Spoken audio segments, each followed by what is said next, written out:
한때 일본에서 누구보다 잘 나가던 그녀, 모든 것을 잃고 절망의 끝에서 방 안에 틀어박혀 지냈습니다. 하지만 놀랍게도 몇 달 뒤 그녀는 한국에서 완전히 다른 삶을 살고 있다는데요. 과연 그녀에게 어떤 일이 벌어진 걸까요? 지금 사연 바로 시작합니다. 잠깐 영상 시청 전 좋아요 한 번씩 눌러주시면 정말 감사하겠습니다. 안녕하세요. 저는 사쿠라이 아카리라고 합니다. 일본의 한 지방 방송사에서 아나운서로 일하고 있어요. 사실 저는 어렸을 때 꽤 부유한 환경에서 자랐습니다. 제 아버지는 지역에서 꽤 유명한 기업가였고 어머니는 교양 있는 여성으로 항상 우아함을 유지하셨죠. 제 친구들 역시 대부분 저와 비슷한 환경에서 자랐습니다. 솔직히 말씀드리면 제가 자라온 세계는 일본 사회의 어려움과는 거리가 멀었어요. 경제가 어렵다고 해도 그건 그냥 뉴스 속 이야기처럼 느껴졌죠.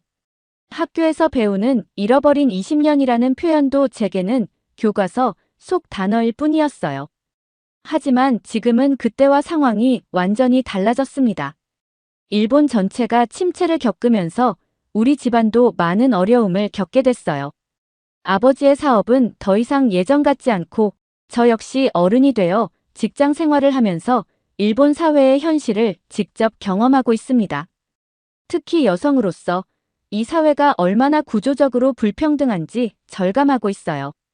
아나운서라는 직업은 겉으로 보기엔 우아하고 세련돼 보이지만 막상 내부에서는 여성이라는 이유만으로 크고 작은 불이익을 받는 일이 비일비재합니다. 올해 초 한 사내 회의에서 새로운 프로그램 기획안 발표가 있었어요. 저는 이번 프로젝트에 누구보다도 많은 시간과 열정을 쏟아부었기 때문에 자신감이 있었습니다.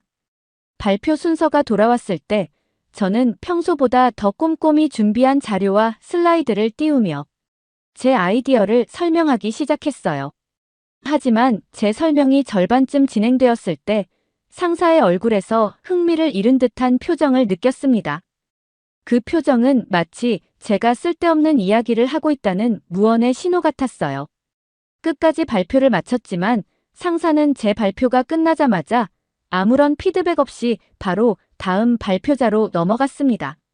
제가 기대했던 좋은 아이디어네요라는 말은커녕 제 발표 자체가 무의미하다는 듯한 분위기가 회의실에 흘렀죠. 그 뒤로 몇 명의 동료들이 발표를 이어갔고 마침내 제 남자 선배가 나서서 자기 아이디어를 설명하기 시작했습니다. 그런데 그가 설명하는 내용은 제가 방금 전에 발표했던 기획과 너무도 닮아 있었습니다. 정확히 같은 슬라이드를 쓰지는 않았지만 구조와 핵심 포인트는 분명히 제 아이디어를 그대로 가져다 쓴 것이었습니다. 심지어 제가 강조했던 몇 가지 표현까지 비슷했어요. 그 순간 제 심장은 철렁 내려앉았고 손끝이 떨리기 시작했습니다. 이게 뭐지? 내가 잘못 들은 걸까? 스스로에게 몇 번이나 되물었어요. 하지만 분명히 제가 기획했던 내용이 그의 입을 통해 다른 목소리로 반복되고 있었습니다. 더 기막힌 건 상사가 그의 발표가 끝난 뒤 이렇게 말한 겁니다. 아, 이거야말로 우리가 찾고 있던 방향이네요. 정말 훌륭한 아이디어입니다.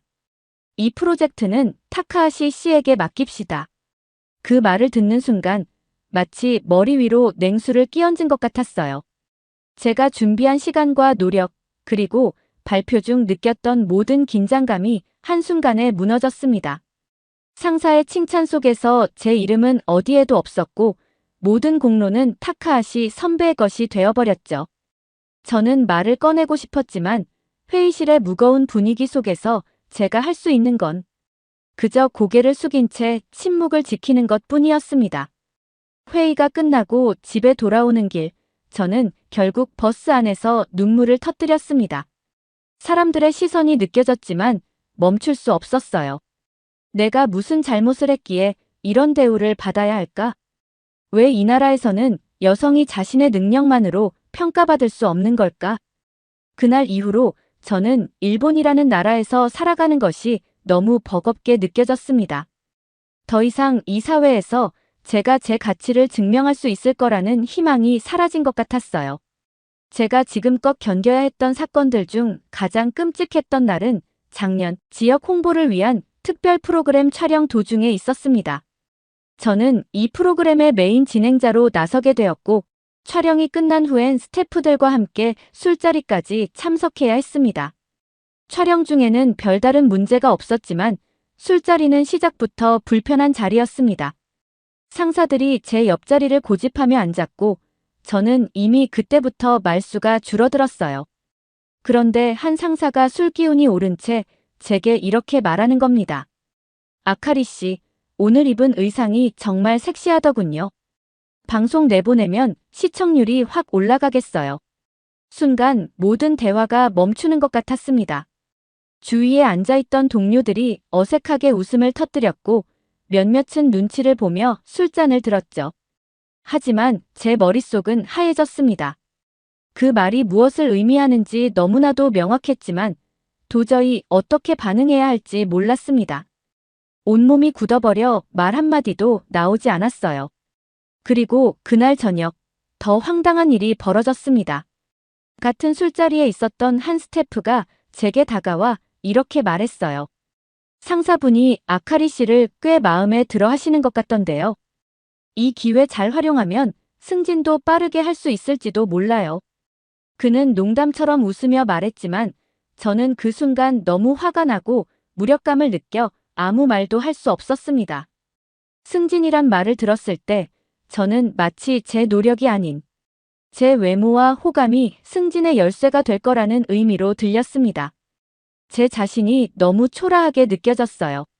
이 사건은 제가 겪은 많은 일들 중 일부일 뿐이었습니다. 또 다른 사건은 생방송 도중에 벌어졌습니다. 한 게스트가 방송 도중 저를 향해 손을 뻗더니 제 손을 잡으려 했습니다. 저는 너무 놀라며 손을 뺐고 불쾌함이 얼굴에 드러났죠. 하지만 촬영이 끝난 뒤 제작진의 반응은 정말 실망스러웠습니다. 아카리 씨, 그냥 분위기 맞춰주는 게 더 좋지 않겠어요? 게스트분이 기분 나쁘셨을 수도 있잖아요. 그 말을 들으면서 제가 잘못한 것처럼 몰리는 느낌에 화가 났습니다. 왜 제가 잘못된 행동을 참아야 하는 걸까요? 왜 제 불편함은 고려되지 않는 걸까요? 이런 일들이 반복될수록 저는 점점 더 지쳐갔습니다. 방송이라는 화려한 세계에서 제 역할은 그저 보기 좋은 존재로 전락하는 것 같았어요. 제 목소리, 제 노력, 제 아이디어는 아무런 가치가 없는 것처럼 느껴졌습니다. 처음에는 제가 참으면 해결될 거라 생각했지만 오히려 이런 일들은 더 빈번해졌고 결국 저는 아나운서 일을 그만두기로 결심했습니다. 오랜 시간 꿈꾸고 노력했던 직업을 포기하는 건 정말 쉽지 않은 결정이었어요. 하지만 회사를 계속 다니는 건 도저히 견딜 수 없는 일이었습니다. 일을 그만두고 집으로 돌아오는 길에 제 마음 한구석에는 자유로워졌다는 안도감과 함께 앞으로 어떻게 살아가야 할지 모른다는 막막함이 뒤섞여 있었습니다. 회사를 그만둔 뒤 저는 정말로 아무것도 하지 않았습니다. 몇 달간 제 방에서 나오는 일조차 꺼렸고 하루 대부분을 침대에 누워 시간을 흘려보냈어요. 커튼으로 창문을 가리고 세상과 단절된 채로 지내는 동안 스스로를 책망하기도 했습니다. 내가 더 열심히 했어야 했을까? 왜 참지 못했을까? 라는 생각이 머릿속을 떠나지 않았습니다. 하지만 곧 저는 이런 생각들이 얼마나 저를 더 갉아먹는지 깨닫게 되었습니다. 그러던 어느 날 고등학교 시절 친했던 친구인 하야카와 리카에게서 연락이 왔습니다. 리카는 학창시절 저와 비슷한 환경에서 자라온 친구였어요. 저희 집 못지않게 부유한 가정에서 자랐고 성적도 우수해서 선생님들의 기대를 한 몸에 받던 친구였습니다.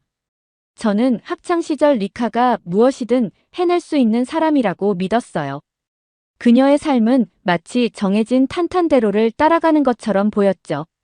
리카는 고등학교 졸업 후 일본 내에서도 명문으로 손꼽히는 대학에 입학했고 졸업 후에는 누구라도 이름만 들으면 알만한 대기업에 입사했다고 했습니다. 그녀의 성공적인 커리어를 듣는 순간 저는 묘한 감정에 휩싸였습니다. 부러움, 동시에 저와 다른 길을 걷고 있다는 데서 오는 거리감 같은 것이 느껴졌죠. 리카와 점심 약속을 잡은 날, 저는 꽤 오랜만에 밖으로 나왔습니다. 침대에만 누워있던 제 자신이 싫었지만 한편으로는 이런 저를 끌어내준 리카에게 고마운 마음도 들었습니다. 그런데 묘한 불안함도 느껴졌습니다. 리카가 평소와 다르게 자주 전화하고 만나자고 했던 그 행동들이 머릿속에 계속 맴돌았거든요. 카페에서 마주한 리카는 예전과 너무 달랐습니다. 세련되고 당당했던 모습은 온데간데 없고 초췌한 얼굴로 제 앞에 앉아 있었습니다. 머리는 정리되지 않았고 눈 밑에는 다크서클이 짙게 드리워져 있었죠. 그녀는 억지로 미소를 지으며 오랜만이다. 아카리라고 했지만 그 목소리에는 힘이 없었습니다. 처음에는 가벼운 이야기를 나누었어요. 고등학교 때 어땠는지, 그동안 어떻게 지냈는지 이야기하면서 어색함을 덜어내려 했죠. 그런데 대화가 깊어질수록 리카의 표정이 점점 무거워졌습니다. 결국 그녀는 깊은 한숨을 내쉬더니 조용히 입을 열었습니다. 사실 나 회사 그만뒀어. 그 말을 듣는 순간 저는 깜짝 놀라 말문이 막혔습니다.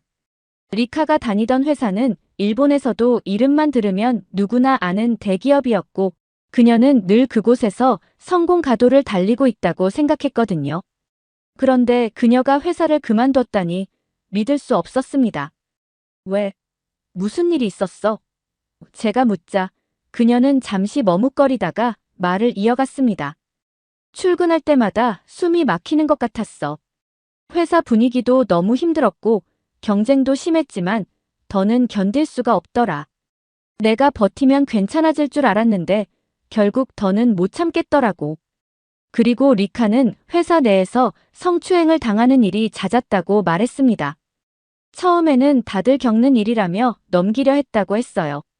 점심자리에서 들려오는 불쾌한 농담이나 회식 자리에서 느껴지는 신체 접촉 같은 일들이 반복됐지만 누구에게도 말하지 못하고 참으려 했다고 했습니다. 그러나 이런 일이 계속되자 더 이상 견딜 수 없었다고 했습니다.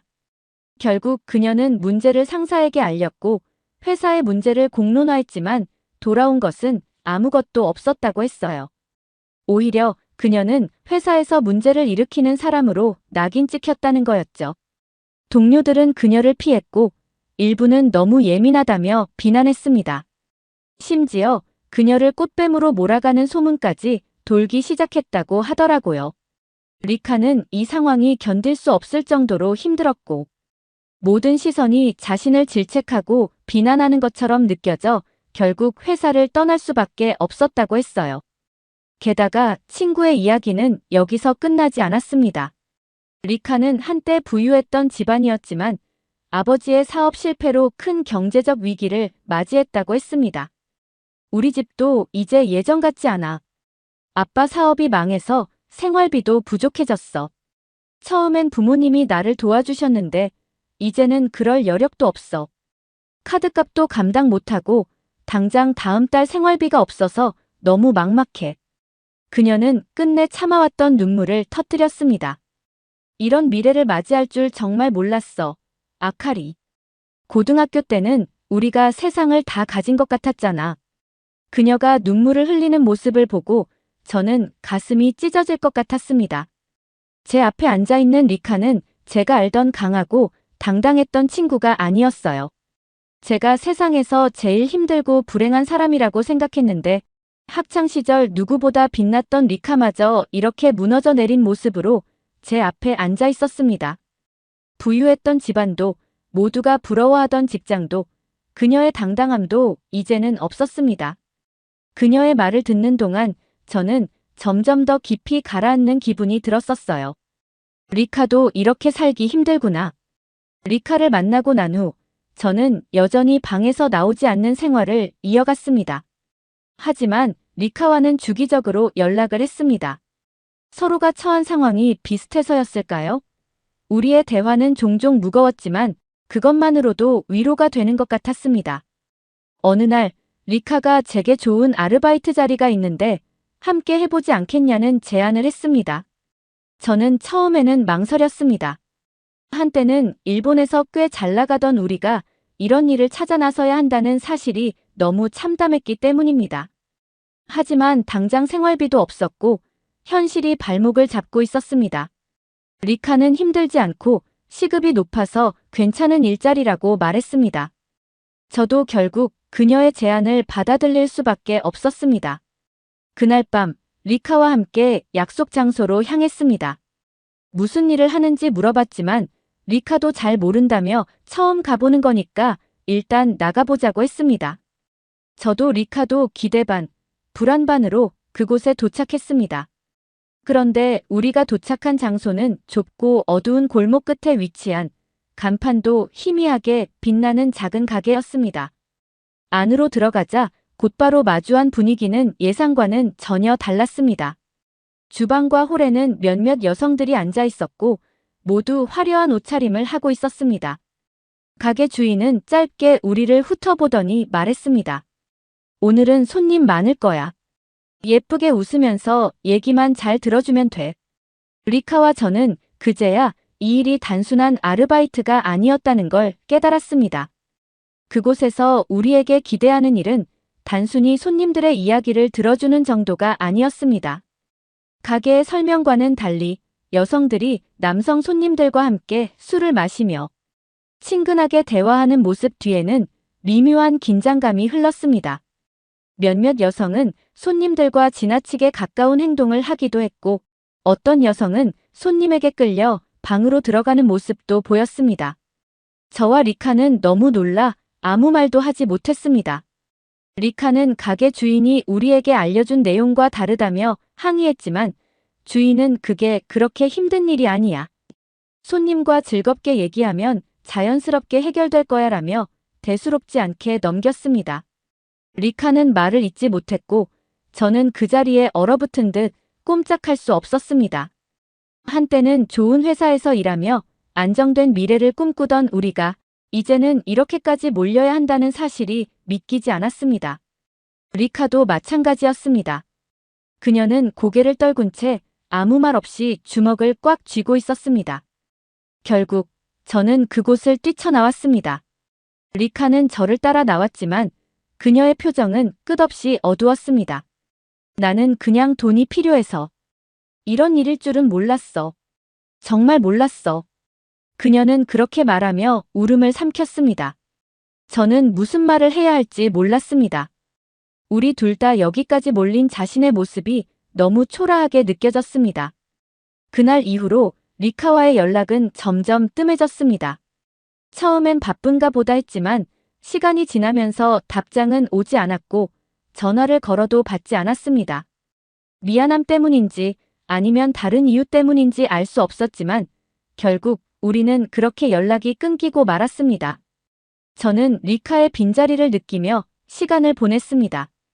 어쩌면 제가 그녀를 더 도와주지 못한 게 원인이 아닐까 자책하기도 했습니다. 그러던 어느 날 모르는 번호로 전화가 왔습니다. 망설이며 전화를 받았는데 수화기 너머에서 들려오는 목소리는 오래전에 잊은 듯 했던 리카였습니다. 놀라운 건 그녀의 목소리였습니다. 그동안 듣던 무겁고 지친 톤이 아닌 밝고 생기 넘치는 목소리였거든요. 순간 당황스러웠습니다. 도대체 그녀에게 무슨 일이 있었던 걸까? 궁금증이 밀려왔습니다. 저는 너무 반가워서 리카에게 오랜만에 얼굴을 보자고 했습니다. 그러자 리카는 지금 한국에서 살고 있다는 전혀 예상치 못한 이야기를 꺼냈어요. 그 말을 듣는 순간 저는 너무 놀라 말문이 막혔습니다. 어쩌다가 한국까지 간 거야? 라는 말이 겨우 나왔습니다. 리카는 자세한 이야기는 만나서 하자며 저를 한국으로 초대하겠다고 했습니다. 저는 곧장 거절했습니다.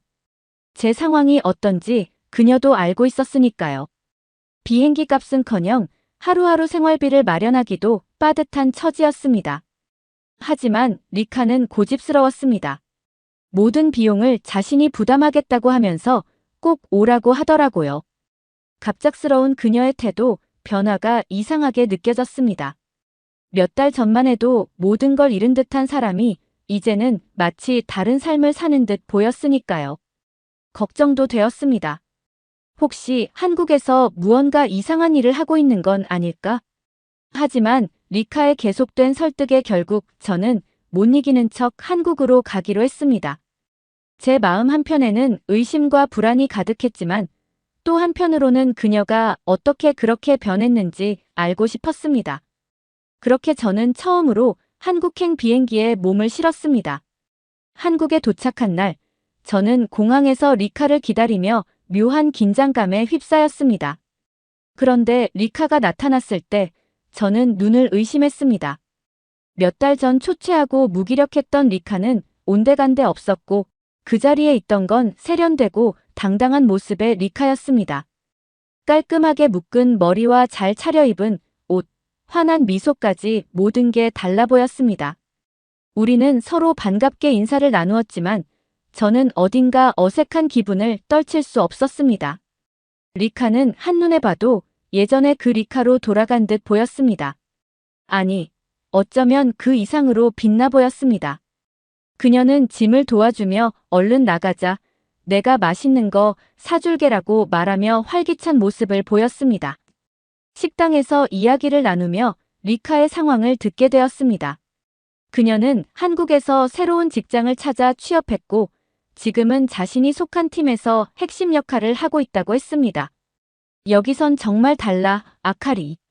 실력을 인정받을 수 있는 곳이야. 성별이 중요하지 않아. 오직 내가 한 일로 평가받는다는 느낌이 정말 좋아. 그녀는 이렇게 말하며 자신이 진행 중인 프로젝트에 대해서도 간략히 설명해 주었습니다. 그녀의 이야기를 들으며 나는 부러움과 동시에 어쩐지 가슴 한편이 먹먹해졌습니다. 리카는 한국으로 오게 된 이유를 덧붙여 이야기했습니다. 일본에서의 삶이 너무 지쳤고 우연히 알게 된 한국 회사의 채용 공고를 보고 지원하게 되었다고 했어요. 당시엔 큰 기대 없이 지원했지만 면접을 준비하며 점점 도전 의욕이 생겼다고 했습니다. 그 결과 리카는 합격했고 낯선 한국 땅에 발을 딛게 되었다고 했습니다. 처음엔 정말 무서웠어. 언어도 잘 모르고 문화도 익숙하지 않았으니까. 하지만 사람들이 정말 친절했어. 내가 낯설어 하면 먼저 다가와서 도와줬고 회사에서도 내가 실수하면 이해해줬어. 그런 환경 덕분에 금방 적응할 수 있었던 것 같아. 리카의 말을 듣는 동안 저는 고개를 끄덕이며 친구의 이야기를 따라갔지만 마음 한편에는 복잡한 감정이 뒤섞이고 있었습니다. 과거의 리카는 저와 다르지 않았기 때문이죠. 같은 환경에서 자라고 같은 고민을 나누며 함께 아파했던 친구였는데 지금은 이렇게 달라진 모습으로 제 앞에 앉아 있었어요. 리카는 한국에서 새로운 기회를 찾아 더 나은 삶을 살아가고 있었습니다. 리카가 말하던 성차별 없는 환경이나 오직 실력으로 평가받는 직장이라는 말은 일본에서 제가 경험하지 못한 것이었기에 더 낯설게 들렸습니다. 식사를 마치고 리카의 집으로 가는 길, 그녀는 활기차게 길을 안내하며 자신의 일상에 대해 이야기했습니다. 여기 정말 좋아. 회사 사람들도 정말 열심히 일하지만 일을 끝내면 다들 철저히 쉬려고 해. 야근도 거의 없고 내가 일한 만큼 인정받을 수 있으니까 더 열심히 하게 돼. 리카가 사는 집은 깔끔하고 아늑했습니다. 여기가 내 집이야. 회사에서 지원을 많이 해줘서 이 정도 집에서 살 수 있어. 그날 밤 저는 잠을 이루지 못했습니다. 리카가 너무 부러웠거든요. 리카가 말하던 한국의 회사, 친구가 누리는 환경, 그리고 리카가 얻은 삶의 안정과 자신감이 저와 너무 멀게만 느껴졌습니다. 한국에서 리카와 함께 보낸 며칠은 정말 오랜만에 마음이 따뜻해지는 시간이었습니다. 리카는 저를 데리고 서울의 곳곳을 누비며 마치 가이드처럼 한국 생활을 자랑했어요. 한강에서 자전거를 타며 불어오는 시원한 바람을 느끼고 예쁜 카페에서 달콤한 디저트를 먹으며 웃음꽃을 피웠습니다. 사람들의 밝은 표정, 거리의 활기, 어디를 가도 느껴지는 생동감 있는 분위기가 너무 낯설었어요. 아니, 솔직히 말하면 부러웠습니다. 길거리를 지나는 사람들은 다들 활기가 넘쳐 보였어요.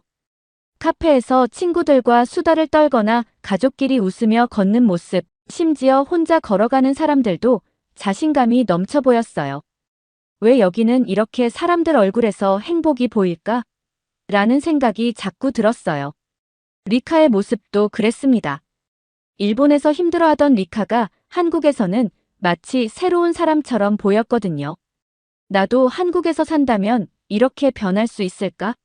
라는 생각이 계속 들었습니다. 하지만 그 행복한 시간이 너무 빨리 지나갔습니다. 일본으로 돌아오는 비행기 안에서부터 마음이 점점 무거워졌어요. 공항에 내리자마자 느껴지는 일본의 공기는 너무도 차가웠습니다. 집에 돌아와 문을 열었을 때 적막한 방 안의 공기가 저를 단숨에 현실로 끌어당겼어요. 어질러진 침대, 두꺼운 먼지가 쌓인 창틀, 몇 달째 열지 않은 커튼. 한국에서 느꼈던 따뜻함과는 정반대의 풍경이 눈앞에 펼쳐졌습니다. 침대에 몸을 던지듯 누워 천장을 바라보며 생각했어요. 리카는 저렇게 행복해 보이는데 나는 왜 여기에 갇혀 있는 걸까? 한국에서 본 리카의 밝은 모습과 한국 사람들의 생동감 있는 표정이 자꾸 떠올랐습니다. 그와 반대로 지금 제 모습은 너무 초라하게 느껴졌습니다. 한국에서 돌아온 후 며칠 동안 저는 아무것도 먹지 못했고 잠도 제대로 잘 수 없었습니다. 침대에 누워있으면 자꾸만 한국에서의 기억이 떠올랐습니다. 밝게 웃던 리카의 얼굴, 생동감 넘치던 한국거리, 자신감이 가득했던 사람들의 모습. 그런 모든 게 저에게 너무 큰 충격으로 다가왔던 것 같아요. 제 머릿속엔 왜 일본에선 이런 모습이 없을까? 라는 생각이 떠나질 않았습니다. 몇 날 며칠을 그렇게 무기력하게 보내다 보니 제 마음 한편에서 작은 변화가 생기기 시작했습니다. 나도 할 수 있지 않을까? 라는 생각이 떠올랐어요. 리카도 그렇게 힘들었던 상황에서 한국에서 다시 시작할 수 있었는데 나라고 못할 이유가 없지 않을까 싶었습니다. 물론 쉽지 않을 거라는 걸 잘 알고 있습니다.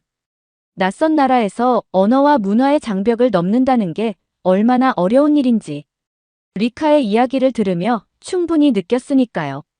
하지만 그녀가 해냈다는 사실이 저에게 큰 용기를 줬습니다.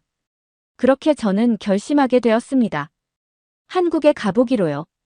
리카처럼 저도 그곳에서 다시 도전해보고 싶어졌습니다.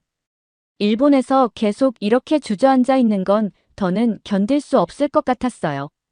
더 이상 스스로를 초라하게 여기며 숨기만 하고 싶지 않았습니다. 리카가 저를 세상 밖으로 꺼내준 것처럼 이제는 제가 제 삶을 새롭게 시작할 차례라고 생각했습니다. 한국이라는 나라는 저에게 충격이었지만 동시에 희망을 줬습니다. 열심히 하면 인정받을 수 있다는 리카의 말은 저에게 새로운 세계를 열어준 것 같았어요.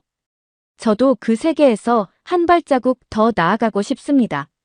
불안과 설렘이 뒤섞인 마음이지만 이제 저는 도전해보려고 합니다. 그리고 언젠가 저도 리카처럼 당당하게 웃으며 제 이야기를 누군가에게 들려줄 수 있는 날이 올 거라고 믿고 싶습니다. 한국에 정착을 하게 된다면 그때는 꼭 다시 한번 제 이야기를 전하겠습니다. 이곳에서 새로운 기회를 찾아가는 여정을 응원해 주신다면 그 응원이 저에게는 정말 큰 힘이 될 것입니다. 한국은 제게 희망이란 단어를 다시 한번 떠올리게 해준 곳입니다. 감사합니다. 그리고 꼭 다시 뵙겠습니다. 오늘의 사연 어떻게 들으셨나요? 실제 사연의 주인공처럼 일본에서 한국으로 직장을 찾아 도전하는 일본 분들이 많다고 합니다. 한국은 실력과 노력으로 인정받을 수 있는 환경이라는 이야기가 많아 새로운 시작을 꿈꾸는 분들에게 매력적인 선택지가 되고 있는 것 같습니다. 오늘의 사연이 좋으셨다면 구독과 좋아요를 눌러주세요. 여러분의 구독과 좋아요는 영상 제작에 큰 힘이 됩니다. 끝까지 시청해주셔서 감사합니다. 더욱더 감명 깊은 사연으로 찾아뵙겠습니다.